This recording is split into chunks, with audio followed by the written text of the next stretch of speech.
to go on the first tee. It's an easy place to fall behind. Don't let that happen to you. During the really hot months of the summer, say June, July, and August, the grass is very susceptible to damage, and just cart traffic can really wear out the rough very quickly. The fairway is much hardier, so it's best to stay in the fairway when you can.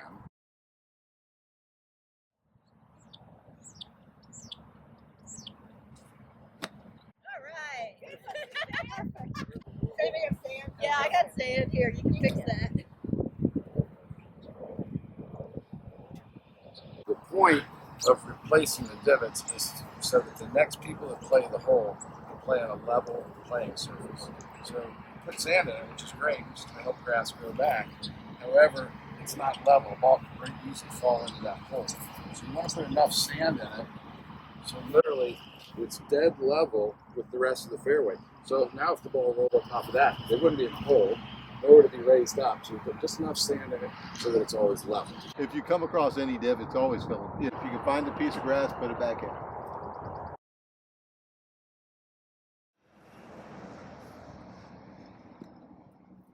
Get to the sand, figure out where your ball is exactly.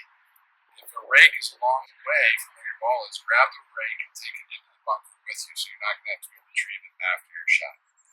Now, when you take that rake in there, you're not allowed to rake the sand because that would be testing the surface of the sand. Take it in and drop it near where your ball is and hit the shot.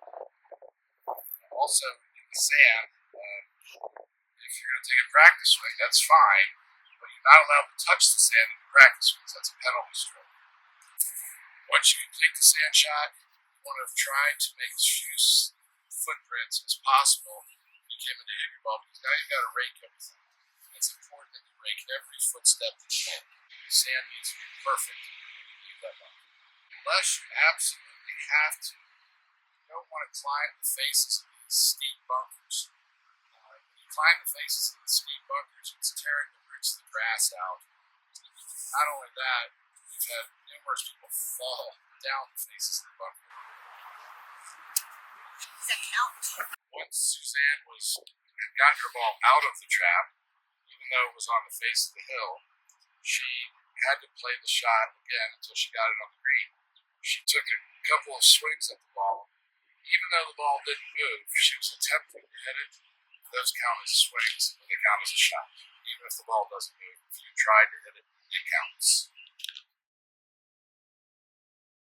Diane just did a great shot, congratulations. But we had a lot of issues there when she was getting ready to hit the ball. Number one, I don't know, she took 4, 5, 6 practice swings. Remember, we're supposed to play golf for 4 hours or less when you're playing 18 holes, 2 hours or less when you're playing 9 holes.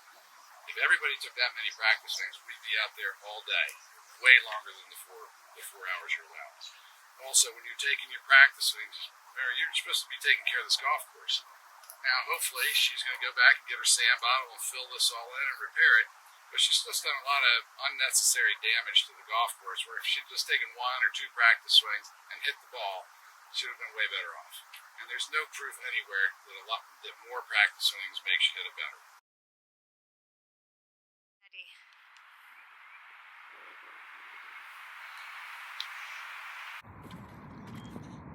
Okay, this is hole number 6, and this is a problem hole as far as rules go for quite a few people. You see the hazard here has yellow stakes around it, or a yellow line. That means it is a regular water hazard. When you hit the ball into a regular water hazard, you have 2 options. Option number 1 is you can always replay your shot. Option number 2 is you have to figure out where the ball crossed the margin of the hazard. Then you keep that spot between you and the pin, and you can go back as far as you want along that line. Again, you have to figure out exactly where it crossed, and then drop the ball, but you can go backwards as far as you'd like. There's no limit. The penalty for that is a 1-stroke penalty. So if you hit your first shot in, a 1-stroke penalty, you lay 2, you'd be hitting your 3rd shot onto the green. Okay, on the 6th hole, quite often, somebody's ball will clear the lake and then roll backwards into the lake. Remember, this is a yellow marked hazard, so you only have 2 options. You can either go back along the line where the ball last crossed the margin of the hazard, That's the first option, or you can hit the ball again. Now, it last crossed the margin of the hazard on the other side of the pond, but if we dropped on the other side of the pond, we'd be getting closer to the hole. We're not allowed to get closer to the hole. So your only option is to drop on this side of the pond. If your ball ends up on the wall, you have a couple of options. Number one is you can play the ball. So you're not going to get wet unless you fall in. So you might have to actually play that left-handed, but you might be able to hit a putter left-handed and get it up towards the green. Option number two, it's in a hazard, so you're always allowed to take it out of a hazard and take a one-stroke penalty. And you can proceed under the regular hazard rules, which are where it last crossed the margin of the hazard, you can go back as far as you want, or you can always replay the shot. All you're supposed to do is take a tee or a green repair tool, go to the side of the mark, and push everything towards the middle. Keep going all the way around, and keep pushing until you get it nice and level.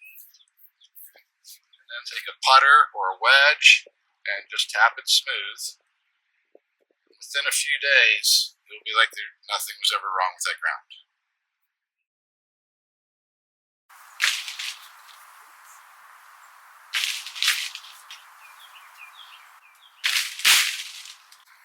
So she was okay with her first couple of practice swings.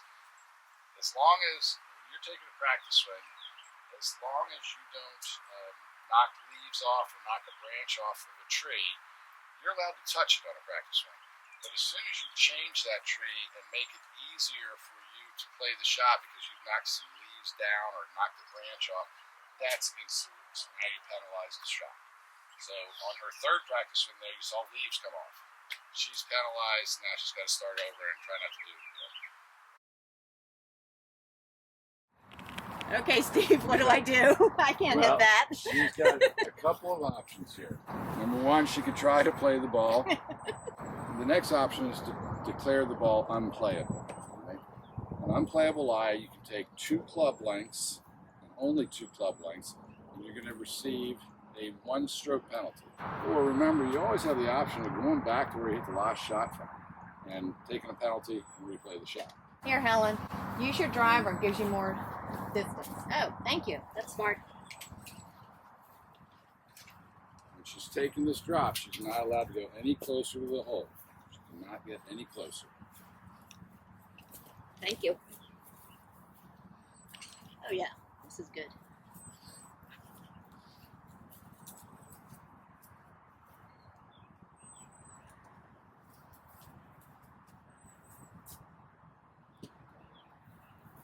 That was perfectly done the way she measured. Do we have time? I'm going to go down to the range. No, we've got only 10 minutes. You can't get to the range and back.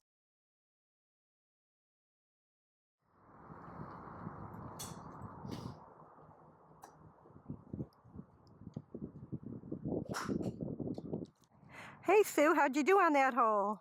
I actually poured number 3. That's probably because I warmed up. I thought it was on the green. No, it rolled off over there. Oh, sorry. I got to get another club. I'll be right back. I'll catch up with you. I got to go back and get my cart. It's over here.